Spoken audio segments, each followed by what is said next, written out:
Subling nagpahinumdum ang kapulisan sa mga motorista nga likayan ang pagmaneho nga naa sa impluwensya sa ilimnong makahubog. Kini human pa tayong usa ka habal-habal driver samtang laing motorista ang samdan sa nahitapong disgrasya sa Quezon Avenue, kanto sa Banisel Street nga nahimutang sa Barangay Dadyangas West ning niaging alas 11:15 sa gabii.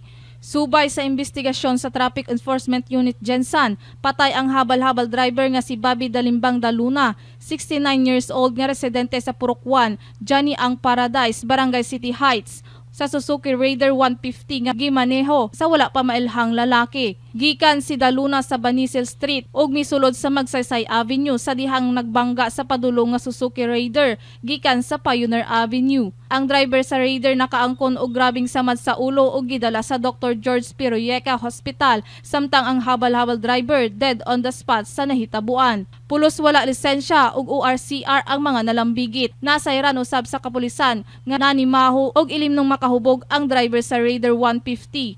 Sa pagkakaroon ang duha ka motorsiklo ug ebidensya ana-ana sa kustodiya sa kapulisan, samtang nagpadayon ng investigasyon, ginahulat na lang ang mamahimong settlement sa duha ka bahin. Mga katropa, para sa mas aptik nga panglawas ug healthy nga kape, inom na sa Santon Plus Coffee Mix. Alang sa nagkayusang Pilipino para sa Pilipinas, kini si katropang Lovely Tokero, XFM News.